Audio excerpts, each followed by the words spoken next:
Students, welcome to the Cosmic Center for Learning English. This is Shravan sir, and today I am here with a poem from class 10, and the poem is the Ball poem. This poem is very didactic one. It teaches us a lesson of life.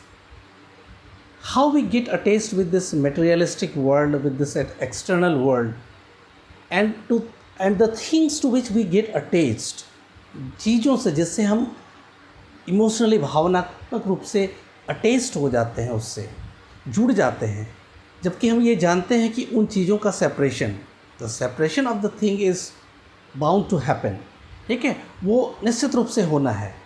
जब वो हमसे separate होता है, जिन चीज़ों से हम भावनात्मक रूप से जुड़े होते हैं, वो हमसे अलग होना स्वाभाविक भी है। और जब वो हमसे अलग होता है तो हम किस परिस्थिति में आ जाते हैं, हमारा मानसिक दशा क्या होता है, और उससे फिर कैसे हम उबर पाते हैं, इस पोएम में हम इस बात को जानेंगे। यहाँ एक लड़का है, एक बच्चा है जो बॉल के साथ खेलता है।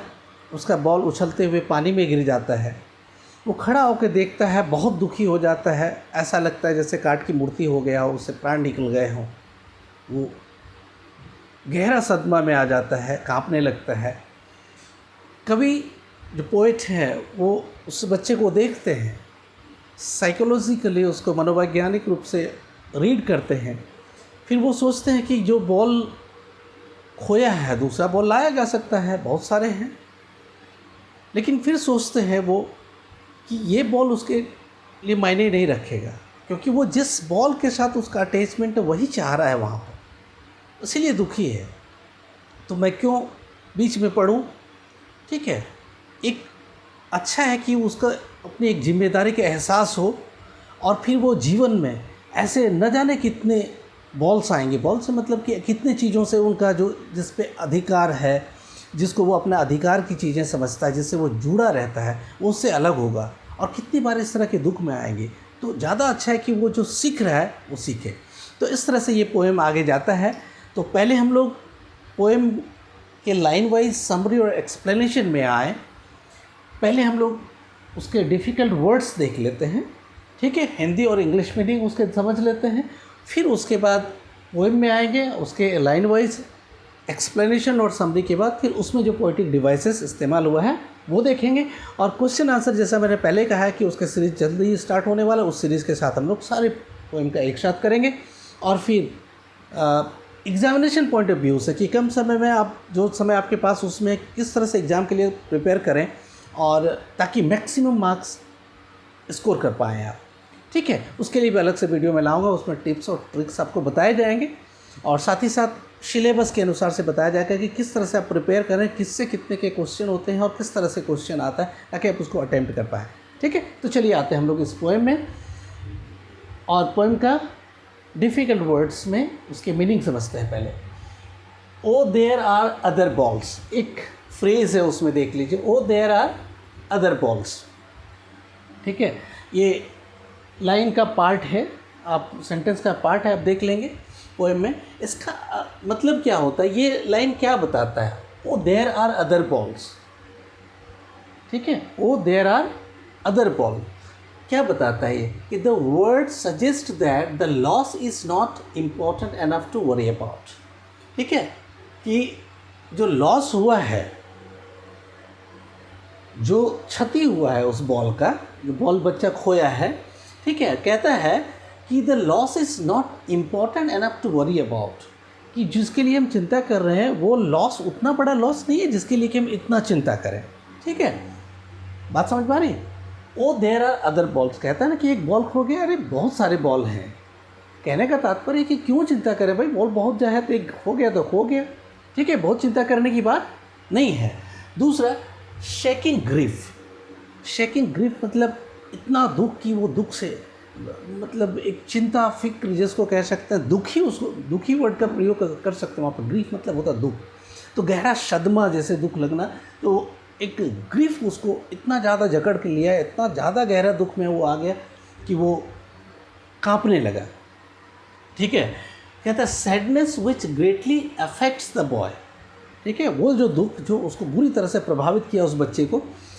फिर रिजिड मतलब एक स्टीफ, एकदम स्थिर हो जाना, लकड़ी की तरह, ठीक है, एक मूर्ति की तरह हो जाना, सीधे सीधे कह सकते हैं, जिसमें कोई मूवमेंट नहीं हो, तो उसको कहते हैं स्टीफ होना, हार्ड होना, शरीर में कोई मूवमेंट नहीं, एकदम। बात समझ में आ रही है ना?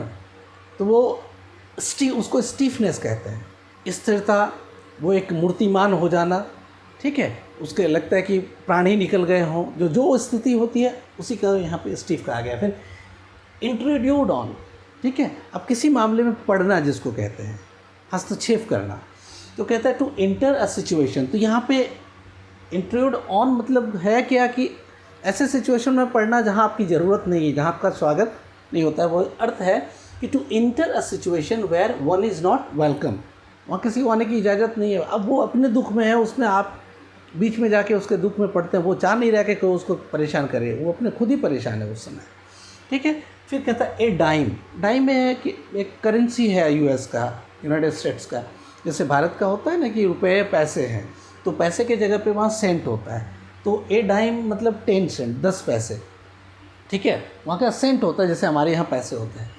तो उसको पोएम में देखेंगे, उस बॉल की कीमत की यहाँ बात हुई है उतना। फिर डेस्परेट, डेस्परेट मतलब यहाँ होपलेस, निराश होने की बात है। एक वर्ड के कई मीनिंग होते हैं, तो यहाँ पे जो बात है यहाँ निराश होने की बात है। फिर है एपिस्टेमोलॉजी, पहले जान लीजिए, study of the nature of knowledge itself, ठीक है। कहता है कि study of the nature of knowledge, ज्ञान जो होता है ना, ज्ञान का जो नेचर होता है, ठीक है, ज्ञान का अपना जो स्वभाव होता है, उसके अध्ययन को, उसके अध्ययन से संबंधित जो विषय होता है उसको हम कहते हैं एपिस्टेमोलॉजी, ठीक है, उसको क्या कहते हैं? एपिस्टेमोलॉजी। तो यहाँ पे है एपिस्टेमोलॉजी ऑफ लॉस, माने जो कुछ खो गया उसके जो ज्ञान है, कुछ खो जाने का, उसके स्वभाव का अध्ययन को हम कहेंगे यहाँ पे epistemology of loss.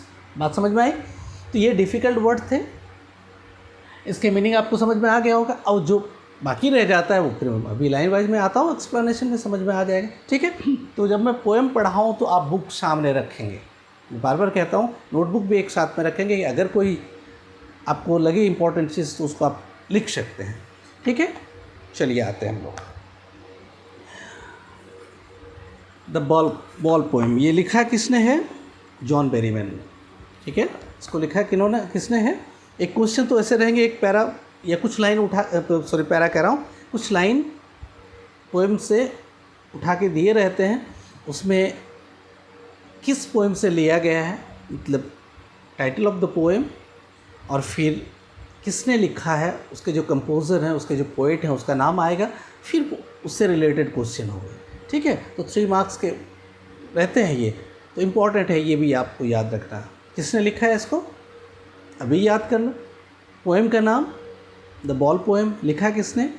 John Berryman. चलिए अब आते हैं पोएम में, लाइन वाइज ध्यान से देखेंगे आप, सामने बुक रखिए आप। What is the boy now who has lost his ball, ठीक है। ये इसमें राइमिंग स्कीम पे ध्यान देने की ज़रूरत नहीं है, क्योंकि ये ब्लैंक वर्ड्स की तरह है, ठीक है, फ्री वर्ड्स जिसका कोई राइमिंग नहीं होता है। तो what is the boy now who has lost his ball, what is he to do? कहते हैं what is the boy now who has lost his ball, तो कहते हैं उस लड़के का क्या जो अभी बॉल को खो दिया है, उस गेंद को खोया है। what he to do, अब वो क्या करेगा? I saw it go, मैंने देखा उसको, ठीक है, I saw it go। who is saying this? the poet। कौन कह रहा है? ये कवि कह रहे हैं कि I saw it go, मैंने देखा उसको जाते हुए, ठीक है। आप ये जब देखते हो तो इस तरह के सेंटेंस के स्ट्रक्चर भी याद रखो, I saw it go, ठीक है, मैंने उसको जाते हुए देखा। बात समझ में आई? तो इस तरह के सेंटेंसेस का मैं जब स्पोकन के क्लासेस होंगे, उसके सीरीज़ होंगे, तो मैं बताऊंगा। तो मैं जब कुछ पढ़ रहे होते हैं तो एक के साथ दूसरे पे भी ध्यान देना चाहिए, इसलिए मैंने याद दिलाया। तो इस तरह के अलग सेंटेंस, दूसरे सेंटेंस आप बनाने की कोशिश करेंगे, ठीक है। आई सॉ इट गो, मैंने उसको जाते हुए देखा। Merrily bouncing down the street, खुशी से उछलते हुए। अब देखिए भाषा की सुंदरता को किस तरह से बनाया जाता है। बॉल को कह रहा है कि वो खुशी से उछलते हुए डाउन द स्ट्रीट मैंने सड़क में नीचे, एंड देन मेरीली ओवर, और फिर खुशी से ही, ठीक है, there it in the water, फिर वहाँ पानी में गिर जाता है। तो यहाँ मेरीली बाउंसिंग, खुशी से उछलते हुए, एक ह्यूमन ट्रेट उसमें डाला गया है, ठीक है, मानवीय गुण डाला गया है। तो इसको क्या कहते हैं? इस तरह के फिगर ऑफ स्पीच मैंने कई बार रिपीट किया है, इससे पहले जितने भी पोएम पढ़ा है सब में मैंने बताया है, जिसमें भी आया हो। पर्सोनिफिकेशन कहते हैं कि जब किसी इनएनिमेट ऑब्जेक्ट हो गया, एब्स्ट्रैक्ट आइडियाज़ हो गया, कोई भाव विचार, या फिर कभी कभी किसी एनिमल का, कोई इंसेक्ट का, ठीक है, ऐसे एक्ट कराया जाता है उनसे, या उसमें ऐसे मानवीय गुण डाले जाते हैं जैसा लगता है कि वो कोई मनुष्य ही हो, तो उसको हम क्या कहते हैं? पर्सोनिफिकेशन कहते हैं, ठीक है। व्हेन एन इनएनिमेट ऑब्जेक्ट और एन एब्स्ट्रैक्ट आइडिया, उसके बाद भी मैंने 2 और ऐड कर दिया कि एनिमल कभी इंसेक्ट्स, कि उसको जब उसमें जब क्या होता है कि ह्यूमन ट्रेट्स, ठीक है, आरोपित किए जाते हैं, या when they are made to act like a human being, they are this kind of, ठीक है, treatment in poetry is said to be personification, ठीक है। इस तरह के ट्रीटमेंट को क्या कहते हैं? पर्सोनिफिकेशन कहते हैं। क्लियर? हालांकि इससे पहले भी कई बार बताया, आप कोई भी पोएम देख लेंगे पिछला वीडियो तो आप समझ में आ जाएगा पूरी तरह से। तो यहाँ पे देखिए, मेरीली बाउंसिंग, कोई बॉल खुशी से उछलते हुए नहीं जा सकते, ये मानवीय गुण है। तो यहाँ पे क्या है? पर्सोनिफिकेशन है। चलिए आगे चलते हैं। तो वो पानी में गिर जाता है। अब तक हम लोग यहाँ तक पहुँचे थे, no use to say O there are other balls. फिर पोइट कहते हैं कि अब ये कहने से कोई फ़ायदा नहीं, वो समझने वाला लड़का नहीं है, वो समझ नहीं सकता है, ठीक है, कि अरे छोड़ो ना, वो गया तो गया, दूसरा बॉल है, ठीक है। कभी कह रहे हैं कि अब ये कहने से कोई फ़ायदा नहीं कि अरे छोड़ो, वो बॉल गिर गया तो गिर गया, तुम्हारे पास बहुत सारे बॉल हैं, और ठीक है, या दूसरा बॉल खरीद के दे देता हूँ, ठीक है, उसी तरह के। तो वही कह रहा है कि no use to say O there are other balls, an ultimate shaking grief fixes the boy. An ultimate मतलब बहुत अधिक, मैक्सिमम, अल्टीमेट मतलब मैक्सिमम जितना दुख हो सकता है उसके खोने से, उस दुख में वो जकड़ गया है, ठीक है, और उससे वो निकल नहीं पा रहा है, फिक्स हो गया उसमें। एज ही स्टेन्स रिजिड, एकदम काठ की मूर्ति की तरह, रिजिड मतलब एकदम स्टिफ, कोई मूवमेंट नहीं। कहता है ही स्टेन्स रिजिड ट्रेम्बलिंग, और काँप भी रहा है, ठीक है। स्टिफ मतलब प्राणहीन हो जाना, एकदम काठ की मूर्ति की तरह, वैसा उससे मतलब है यहाँ पे, ठीक है। एक भाव, एक इमेजरी क्रिएट कर रहा है, आप उसमें कल्पना करिए, खुद उसमें समझ लीजिए, यहाँ वर्ड का इस्तेमाल हुआ है, ठीक है। तो ही स्टेंट रिजिड ट्रेम्बलिंग, काँप भी रहा है, स्टेयरिंग डाउन, और वो देख रहा है टकटकी लगा के, किधर?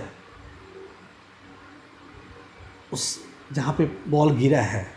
Steering down all his young days into the harbour, ठीक है। तो कभी कभी होता है कि जब हम किसी भावना में, किसी दुख में रहते हैं, तो आंखें हमारी जहाँ खुली रहती, खुली ही रह जाती है, हम दिमाग में कुछ और रहता है, लोगों को लग रहा है कि आप कहीं और देख रहे हो, ठीक है। उस तरह की उनकी स्थिति थी। वो जहाँ बॉल गिरा वो वहाँ देख रहा है, लेकिन उसके उस हार्बर के कहाँ पे कहते हैं, जहाँ शिप वगैरह, जो जहाज़ वगैरह पानी के होते हैं ना, उसको बांधा जाता है, मतलब समुद्र हो या फिर इस तरह के वाटर बॉडीज़ जहाँ पे शिप चलता है, तो उसके किनारे जहाँ शिप को बांध के रखा जाता है, ठीक है, एंकर से, और जहाँ से वो चलना स्टार्ट करता है, जहाँ से पानी स्टार्ट होता है, ठीक है, उसको कहते हैं। तो उस हार्बर में बच्चा पहले से खेलता रहा है, तो उसके यंग डेज वहाँ बीते हैं, तो सारा वो फ्लैशबैक हो रहा है, उस समय दिमाग में उसका घूम रहा है। कहता है फिक्स, तो staring down all his young days into the harbour where his ball went, जहाँ पे उसका बॉल गिरा था। I would not intrude on him, मैं उसके बीच नहीं पढ़ूंगा, मतलब कभी कह रहे हैं कि मैं अभी उस बच्चे को किसी तरह की कोई बात नहीं कहूँगा। इंट्रूड मतलब मैं उस बीच में नहीं पढ़ना। आप बीच में नहीं पढ़ना, बहुत सारे लोग हैं, ऐसा नहीं है। उसके भाव में, उसके विचार, वो जहाँ पे अभी है, ठीक है, उसके भावनाओं के बीच में, उसके दुख के बीच में मैं नहीं पढ़ना चाहता, ठीक है। वही कहता है आई वुड नॉट, मैं ऐसा नहीं करूँगा, I would not intrude on him a dime another ball is worthless, कि अगर उसको कहते हैं कि ए डाइम 10 सेंट, जैसे 10 पैसे, यहाँ अगर यहाँ पैसे होते हैं वहाँ पे सेंट होता है, रुपया पैसा होता है, वहाँ डॉलर सेंट होता है, तो कहता है कि ये बॉल 10 सेंट में मिल जाएगा, ठीक है, इज़ वर्थलेस, ये बेकार की चीज़ है अभी कहना उसको कि ये एक बॉल वो 10 सेंट में मिल जाता है, ठीक है, दूसरा बॉल मिल जाएगा या मैं ख़रीद के दे देता हूँ, ये सब कहना निरर्थक है, अभी बेकार है, वर्थलेस।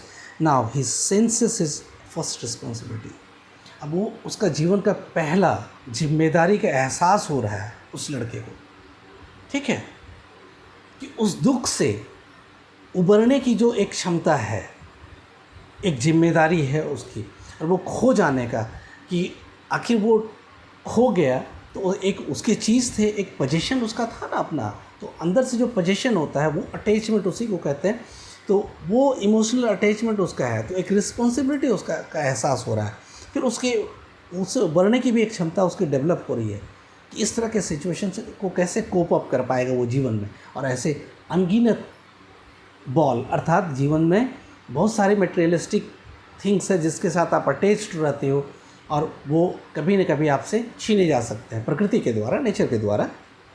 तो कहता है यहाँ पे, I would not intrude on him a dime another ball is worthless now he senses his first responsibility. अब पहला रिस्पॉन्सिबिलिटी, पहला उत्तरदायित्व का एहसास कर रहा है वो in a world of positions, in a world of positions. कहता है इस अधिकार के दुनिया में जहाँ हर कोई कहता है ये मेरा है, ये मेरा है, ठीक है, मेरा घर, मेरा पैसा, मेरा भाई, मेरी बहन, ठीक है, मेरी पत्नी, मेरे पिता, मतलब सब वो अपना समझ रहा होता है। दरअसल वो रहता नहीं है अपना, क्योंकि हमारे बस में हमारे श्वास भी नहीं है, ठीक है ना। हम अपने खुद की बॉडी को अब कल्पना करिए। देखिए, इसलिए मैं कहता हूँ कि कविता पढ़ना मतलब केवल परीक्षा के लिए 4 क्वेश्चन के लिए मत पढ़िए। ये इतने सार इसमें हैं कि वो जब आप एक पोएम किसी युग का पढ़ रहे होते हो तो उस युग का इतिहास, उस युग का साहित्य, उस युग का मतलब एक होता है कि आर्थिक स्थिति, उस युग का सामाजिक, उस युग का क्या कहते हैं आपका राजनीतिक, सबका छवि मिलता है। तो ये ग्रेस्प करने की जो क्षमता होती है ना, तो वो क्षमता अपने उस बुद्धि में डेवलप करना होगा। तो इसलिए जब हम पढ़ रहे होते हैं तो केवल शब्दों पे नहीं जाए और उसके अर्थों पे नहीं जाए। तो यहाँ पे कह रहा है ना कि वर्ल्ड ऑफ पोजीशन, इस दुनिया में वर्ल्ड ऑफ पोजीशन इसलिए कहा कि यहाँ हर कोई हर चीज़ पे अपना अधिकार बना रखा है। वो ऐसे हो या नहीं हो, सब छीन ही जाना है। आपके जीवन तो, आपके शरीर तो अपने बस में नहीं है, कब मौत आएगी ये भी आप नहीं जानते, ठीक है। कोई आज घर से निकला, वो एक्सीडेंट में मारा गया कहीं पे, किसी का तुरंत हार्ट अटैक आया, वो मर गए। तो जब आपके जीवन पर आपका अधिकार नहीं है, आप भोजन करते हो रात को, ठीक है, सो जाते हो, नींद में क्या होता है आपको पता नहीं होता है। शरीर के सारे, अब श्वास अभी आप खुद चलाते हो, वो स्वतः चलता है। ब्लड सर्कुलेशन शरीर में खुद आप कर रहे हो या खुद हो रहा है। जब आपके बॉडी में, जिसको आप अपना मान रहे होते हो, अगर एक गाली दे दे तो गाली किसी और मुंह से निकल रहा होता है, ठीक है, लेकिन उस गाली को भी आप कह लेते हो कि मुझे कहा, तो एक मुझे का जो एहसास बना के रखा है, ठीक है, वो किसी के मुंह से निकला कोई शब्द था, वो आपके लिए, वो अपना बोला तो बोल, उसको रिसीव कैसे कर लिया आपने, और वो आपको इस बॉडी में क्या नुकसान आपका हो गया। आपने एक ईगो क्रिएट करके रखा है पहले से, जिसको अहम कहते हैं, अहंकार कहते हैं, और उस ईगो के कारण जो हमारा ये मेरा, मुझे ऐसा कह दिया, जबकि वो आपका नहीं है। अब देखिए क्या होता है कि अगर किसी को प्रणाम करते हैं, ठीक है, अब मैं इस पोएम पे ही हूँ, पोएम से बाहर नहीं गया हूँ, हाथ जोड़ते हैं हम लोग, सर झुकाते हैं अपना, असर किस पे पड़ता है, दूसरे पर। दूसरे ने क्या, वो मैंने एक रिसीव कर रहा है कि वो मुझे आदर दे रहा है, ठीक है, वो रिस्पेक्ट दे रहा है, जबकि सर मेरा, हाथ मेरा झुका रहा हूँ मैं, ठीक है, जोड़ रहा हूँ मैं, और असर पड़ रहा है दूसरे पे। तो ये वर्ल्ड ऑफ पोजीशन किस तरह से, ये इसलिए इसको वर्ल्ड ऑफ पोजीशन कहा है कि सब में हमने अपना अधिकार मान रखा है, पहले से इमोशनली अटैच्ड है। तो वही कहता है कि in a world of position people will take balls. कहता है वर्ल्ड ऑफ पोजीशन में लोग बॉल ले लेंगे। आप समझिए, बॉल मतलब वो बॉल नहीं है, आपके अधिकार में जो भी, चाहे आपका धन है, ठीक है, आपका संपत्ति है, कभी कभी तो ऐसा होता है कि किसी की पत्नी को कोई लेके भाग जाता है। आप सुने हुए घटनाएं हम लोग न्यूज़पेपर में पढ़ते रहते हैं। किसी का भाई का अपहरण कर लिया, ठीक है, किसी के घर पे कब्जा कर लिया। तो अब ये जो, तो इसलिए इस संसार में, लेकिन अब क्या करेंगे, उसमें अब आत्महत्या कर लेंगे। किसी को हार्ट अटैक आ जाता है, वो मर भी जाता है, लेकिन उसको झेल पाता है, फिर वो जी लेता है, ठीक है। वो सारी चीज़ें फिर से आ जाती है, कर लेंगे, जितना आना होगा आ जाएगा। लेकिन वो कभी कभी लोग प्राण भी दे देते हैं, चला जाता है, क्योंकि वो उस दुख को झेल नहीं पाते हैं। तो यहाँ पे देखिएगा, कहता है in a world of possession people will take balls will be lost always. और बॉल हमेशा खोएंगे। बॉल मतलब इस गेंद की बात नहीं कर रहा है, जो आपके जीवन में जो चीज़ें हैं, जो वस्तुएं हैं इस संसार में एक्सटर्नली। लिटिल बॉय तो वही कह रहा है कि balls will be lost always little boy. वो उनसे डायरेक्ट कह नहीं रहे, वो अपने मन ही में कह रहे हैं, सांत्वना दे रहे हैं। And no one buys a ball back. और कोई बॉल खरीद के नहीं देता है, जो ले लेता है वो खरीद के नहीं देता है जब बॉल खो जाता है। तो मनी इज एक्सटर्नल, पैसे तो ये बाह्य चीज़ें हैं, ठीक है। ही इज़ लर्निंग, वो लड़का भी सीख रहा है, वो बच्चा सीख रहा है। Well behind the desperate eyes, उसकी जो आंखें, एक निराशा भरी जो आंखें हैं ना, आंख में निराशा जो दिख रही, बॉल खो गया, अब तो मिलेगा नहीं। वो उसकी सबसे कीमती चीज़ें, जो उसके जीवन के सबसे कीमती चीज़ था, वो अभी निकल चला गया, ठीक है। ये निराशा उसकी आंखों में है, लेकिन उस निराशा भरी आंखों के पीछे वो एक शिक्षा ग्रहण कर रहा है, एक सीख रहा है लेसन कि इस तरह के दुख में, ठीक है, और से कैसे निकलेंगे, चूँकि इस तरह की चीज़ें निरंतर होने वाली है जीवन में। द एपिस्टेमोलॉजी ऑफ लॉस, वही कहते हैं कि जो किसी चीज़ को खो जाए, उसका जो ज्ञान होता है, उसका नेचर का स्टडी को एपिस्टेमोलॉजी कहते हैं। तो उसी ज्ञान को वो प्राप्त कर रहा है, उसी विषय का स्टडी अभी कर रहा है, वो खड़ा उस दुख में, ठीक है। फिर क्या होता है कि हाउ टू स्टैंड अप, उससे कैसे उभरा जाए, कैसे झेला जाए उसको। Knowing that every man must one day know, और ये जान कर कि हर व्यक्ति को इस दुनिया में, ठीक है, हर एक व्यक्ति को इस दुनिया में एक दिन, ठीक है, ये सीखना पड़ेगा। क्योंकि जीवन में जो चीज़ें बाह्य रूप से आए हैं, जो आता है वो जाता है, ये निश्चित है। पूरा परमानेंट कोई नहीं। जब आप खुद परमानेंट नहीं हो तो आपके से जुड़ी चीज़ें परमानेंट कैसे हो सकता है, ठीक है। तो जो आएगा वो जाएगा, इसलिए हर एक को सीखना है। वही कहता है कि every man must one day know and most know many days, ठीक है। कहता है हर व्यक्ति को एक न एक दिन सीखना है। बहुत सारे लोग ऐसे हैं जिसको बहुत बार सीखना पड़ता है, ठीक है, वो एक्सपीरियंस करना पड़ता है इस तरह के सिचुएशन का, उसको झेलना पड़ता है, सहना पड़ता है। हाउ टू स्टैंड अप, कि और उससे कैसे निकला जाए, ठीक है। तो ये पोएम, बॉल पोएम, एक बहुत ही डिडैक्टिक है, शिक्षाप्रद है। अब इससे आपको समझ में आ गया होगा, ठीक है। तो अब इससे जुड़ी कोई भी क्वेश्चन आपसे आए तो मुझे नहीं लगता कि आप नहीं लिख पाओगे, ठीक है। सेंटेंस नहीं बना पाए, क्वेश्चन आंसर सीरीज में हम लोग उसको करेंगे और उस पर डिस्कशन भी करेंगे। उसको बताऊंगा सिंपलेस्ट वे में जैसे हो सकता है लिखा जा सकता है, उसको भी बताऊंगा, ठीक है। अब आते हैं हम लोग इसमें जो पोएटिक डिवाइसेस इस्तेमाल हुआ है। अब देखिए, पहले मैंने बताया था कि एक एनाफोरा, कि जब सेम वर्ड या कोई फ्रेज़ या एक्सप्रेशन एक से अधिक लगातार लाइन में रिपीट होता है तो उसको हम क्या कहते हैं, एनाफोरा कहते हैं। जैसे अब देख लीजिए, what is the boy now, फिर दूसरा सेंटेंस में व्हाट ही टू डू, ठीक है। तो इस तरह के एक्सप्रेशन को क्या कहते हैं, एनाफोरा कहते हैं, ठीक है। बात समझ में आ रही है। फिर दूसरा है रिपीटेशन। रिपीटेशन कैसे, देख लीजिए आप, what is he to do, तो व्हाट दो बार रिपीट हुआ है। इम्फेसिस वहाँ पे किस लिए डाला गया, उसको व्हाट का प्रयोग किया गया, what is he to do, मैंने उस पर बल देने के लिए अब क्या करेगा वो लड़का, ठीक है। जैसे होता है ना कि क्या अब क्या करेगा वो, उसका बॉल तो खो गया। बात समझ में आ रही है ना। तो इस तरह से उस पर थोड़ा एम्फेसिस डालने के लिए प्रयोग किया गया है। और उसके अलावे देखिए, और एक जगह रिपीटेशन मैंने देखा कहीं पे, देखिए दिख जाएगा, तब तक अगला समझाता हूँ। और एक जगह तो एक सीधे सीधे आप जान लीजिए, उसको देख लीजिएगा कि सेम वर्ड का एक सेंटेंस में, एक लाइन में 2 या 2 से अधिक बार रिपीट होगा, उसको क्या कहते हैं? रिपीटेशन कहते हैं। ठीक है। उसके बाद है पर्सोनिफिकेशन। पर्सोनिफिकेशन तो मैंने समझा ही दिया था। अब है एलिट्रेशन। ठीक है। एलिट्रेशन, तो एलिट्रेशन का एग्जांपल वो दूसरी लाइन में ही जो रेपिटेशन है उसको एलिट्रेशन भी कह सकते हैं। जैसे वो साउंड का, डब्ल्यू साउंड का, कॉन्सोनेंट का 2 वर्ड के पहले आया है। ठीक है। एक से अधिक वर्ड के साथ है ना, जैसे व्हाट दोनों ही डब्ल्यू से स्टार्ट हुआ है।